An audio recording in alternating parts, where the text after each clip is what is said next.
ಎಲ್ಲರಿಗೂ ನಮಸ್ಕಾರ. ನಾನು ಗೆಲುವಿನ ಮಗುರಿ.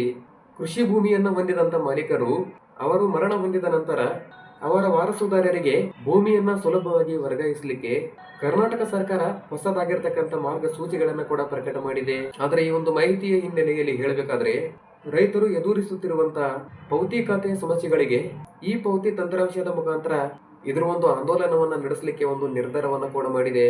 ಯಾಕಂದ್ರೆ ಈ ಒಂದು ಸೌಲಭ್ಯವನ್ನ ಯಾರು ಪಡ್ಕೊಳ್ಬೇಕಂದ್ರೆ ಖಾತೆದಾರರು ಮರಣ ಹೊಂದಿದ ನಂತರ ಅವರ ಹೆಸರಿನಲ್ಲೇ ಉಳಿದಿರತಕ್ಕಂಥ ಜಮೀನುಗಳನ್ನ ವಾರಸುದಾರರಿಗೆ ವರ್ಗಾಯಿಸಲಿಕ್ಕೆ ಇದರ ಒಂದು ಕ್ರಮವನ್ನ ಕೂಡ ಕೈಗೊಳ್ಳಲಾಗಿರ್ತದೆ.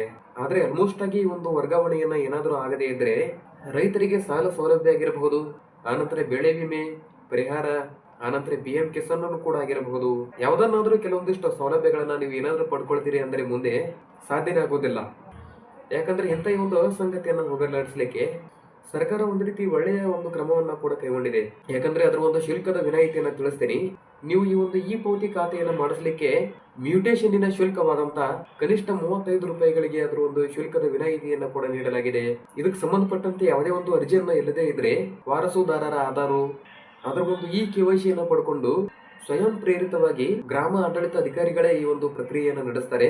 ಅಂದ್ರೆ ತಲಾಟಿಗಳಂತ ಹೇಳ್ತಾರೆ ಆಕ್ಚುಲಿ ಹೇಳಬೇಕಂದ್ರೆ ಗ್ರಾಮ ಲೆಕ್ಕಾಧಿಕಾರಿಗಳು. ಯಾಕಂದ್ರೆ ನಿಮ್ಗೆ ಇದರ ಒಂದು ದಾಖಲೆಗಳು ಇಲ್ಲದೆ ಇದ್ರೂ ಕೂಡ ಅವಕಾಶವನ್ನ ಕೊಟ್ಟಿದ್ದಾರೆ, ಅವರಿಗೆ ಮಾಡ್ಕೊಳ್ಬಹುದು.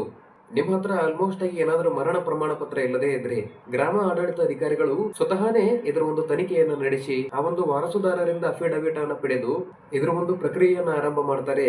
ಇದಕ್ಕೂ ಸಂಬಂಧಪಟ್ಟಂತೆ ಅವರಲ್ಲಿ ಏನಾದ್ರೂ ವಂಶವೃಕ್ಷ ಇಲ್ಲದೆ ಇದ್ರೆ ಅಟಲ್ಜಿ ಜನಸ್ನೇಹಿ ಕೇಂದ್ರದ ಮುಖಾಂತರ ನೋಟರಿ ಮುಖಾಂತರ ಪ್ರಮಾಣೀಕರಿಸಿರತಕ್ಕಂತ ಇದರ ಒಂದು ವಂಶವೃಕ್ಷವನ್ನ ಕೂಡ ಬಳಕೆ ಮಾಡ್ತಾರೆ.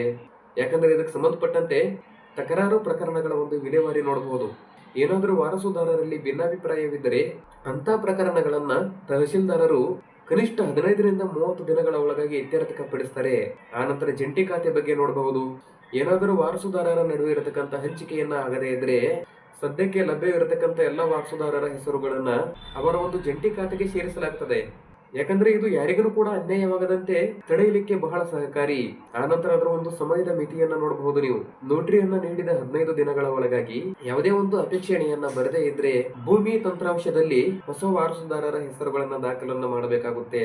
ನನ್ನ ಈ ಒಂದು ಮಾಹಿತಿಯನ್ನು ಉಪಯುಕ್ತವಾಗಿದ್ರೆ ನನ್ನ ಈ ಒಂದು ವಿಡಿಯೋಗೆ ಒಂದು ಲೈಕ್ ಕೊಡಿ. ನನ್ನ ಈ ಒಂದು ಮಾಹಿತಿ ಹೇಗಿದೆ ಎಂದು ಕಮೆಂಟ್ ಮಾಡಿ. ನನ್ನ ಚಾನಲ್ ಅನ್ನ ಮೊದಲ ಬಾರಿಗೆ ನೋಡುವಂತವರು ತಪ್ಪದೆ ಸಬ್ಸ್ಕ್ರೈಬ್ ಅನ್ನು ಮಾಡಿಕೊಳ್ಳಿ.